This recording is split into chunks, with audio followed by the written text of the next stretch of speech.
నమస్తే, నేను Vamsi. Welcome to the point. Bharat మాల్దీవుల మధ్య ఏం జరుగుతుంది అనేది మనందరికీ తెలిసిన విషయమే. భారత్పై మాల్దీవుల అధ్యక్షుడు మహమ్మద్ మయూజు చేసిన వ్యాఖ్యలకు విదేశాంగ మంత్రి జయశంకర్ కౌంటర్ ఇచ్చారు. వేధించేవాళ్లు, భయపెట్టేవాళ్లు ఎప్పుడూ ఇతర దేశాలకు సాయం చేయరనే విషయాన్ని గుర్తుంచుకోవాలని చెప్పారు జయశంకర్. ఈ సందర్భంగానే మాల్దీవులకు భారత సర్కార్ ఇచ్చిన 38,000 కోట్ల సాయాన్ని గుర్తు చేశారు. భారత్కు పొరుగున ఉన్న దేశాలు ఆర్థికంగా ఇబ్బందుల్లో ఉన్నప్పుడు వారికి సమయానికి సాయం అందించడంలో భారత్ ఎప్పుడూ ముందు వరుసలో ఉంటుందని జయశంకర్ స్పష్టం చేశారు.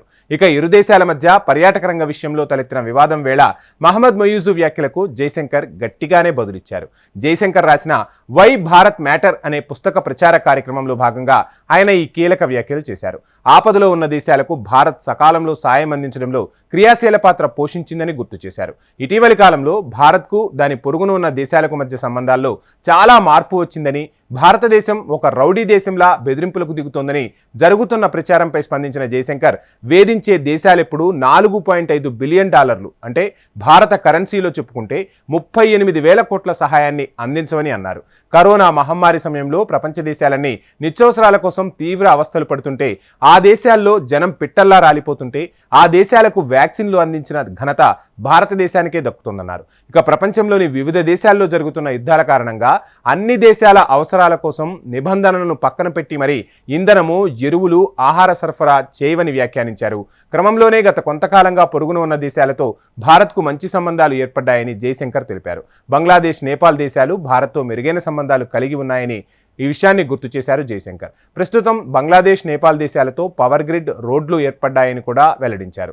జలమార్గాల వినియోగం కూడా ఉందని గుర్తు చేశారు. ప్రస్తుతం భారత వాణిజ్య సంస్థలు బంగ్లాదేశ్ పోర్టులను కూడా వినియోగిస్తున్నాయని తెలిపారు.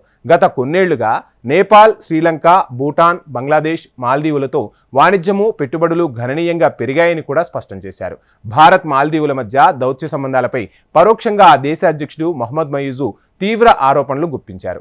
మాల్దీవులు చిన్న దేశమైనప్పటికీ తమ దేశాన్ని బెదిరించే లైసెన్స్ ఏ దేశానికి లేదని భారత్ను ఉద్దేశించి పరోక్షంగా వ్యాఖ్యానించారు. ఈ ఆరోపణలకు తాజాగా జయశంకర్ గట్టిగానే బదులిచ్చారని చెప్పాల్సి ఉంటుంది. సో ఏది ఏమైనా మాల్దీవుల్లో పట్టుమని 6 లక్షల జనాభా, 5,80,000, 6 లక్షల మధ్య ఉండే జనాభా ఉంటుంది. ఆ దేశంలో ఇండియా అవుట్ అనే ఒక నినాదాన్ని తీసుకొచ్చి లేనిపోని అపోహలు ఆ దేశ ప్రజలకు కల్పించి మొత్తంగా అధికారంలోకి వచ్చిన మయూజు భారత్పై అక్కసు వెళ్ళగక్కుతూనే ఉన్నారు.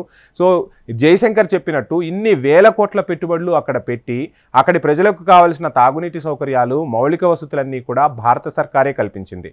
సో భారత సర్కార్ ఏం చేసినా పక్క దేశాల ప్రయోజనాలను దృష్టిలో పెట్టుకొని మనతో పాటు ఆ దేశాలు కూడా మౌలిక వసతులు ఇవన్నీ ఏర్పడితే అక్కడి దేశ ప్రజలు కూడా పనిచేసుకుంటూ ముందుకు వెళ్తూ ఉంటారు, ఆర్థికంగా వృద్ధి చెందుతూ ఉంటారు. ఆర్థికంగా ఏ దేశం అయితే కుదేలవుతుందో ఆ దేశాలలో అసాంఘిక శక్తులు, ఉగ్రవాదం వైపు మళ్ళీ అవకాశం ఉంటుంది. అటువంటి పరిస్థితులు ఎప్పటికైనా ఎవరికైనా ప్రమాదమే అని చెప్పి భారత్ పక్క దేశాలను కూడా ఒక సుహృద్భావంతో ఆర్థికాభివృద్ధిగా ముందుకు తీసుకెళ్లాలనే ప్రయత్నం చేస్తూ ఉంటే, చైనా మాత్రం తన కుటిల నీతితో మొత్తానికి మాల్దీవుల్లో పైచేయి సాధించే ప్రయత్నాలు చేస్తూ ఉంది. ఇప్పుడు శ్రీలంక, పాకిస్తాన్ ఏ విధంగా అయితే చైనా ఊబిలో చిక్కుకుపోయావో మాల్దీవులు కూడా ఇప్పటికే ఆ ఊబిలో చిక్కుకొని గిలగిల్లాడుతుంది. సో ఏది ఏమైనా జయశంకర్ గట్టిగానే బదులిచ్చారు. భారతదేశం ఒక దేశాన్ని ఆదుకునే దేశమే కానీ ఆపదలు సృష్టించే దేశం కాదు అని చెప్పి జయశంకర్ కీలక వ్యాఖ్యలు చేయటం నిజంగా ప్రపంచ దేశాలన్నీ కూడా భారత్కు సపోర్టుగా నిలవటం అనేది హర్షించదగ్గ పరిణామంగానే చూడాల్సి ఉంటుంది. ఇది ఇవాల్టి to the point. Please subscribe HM TV.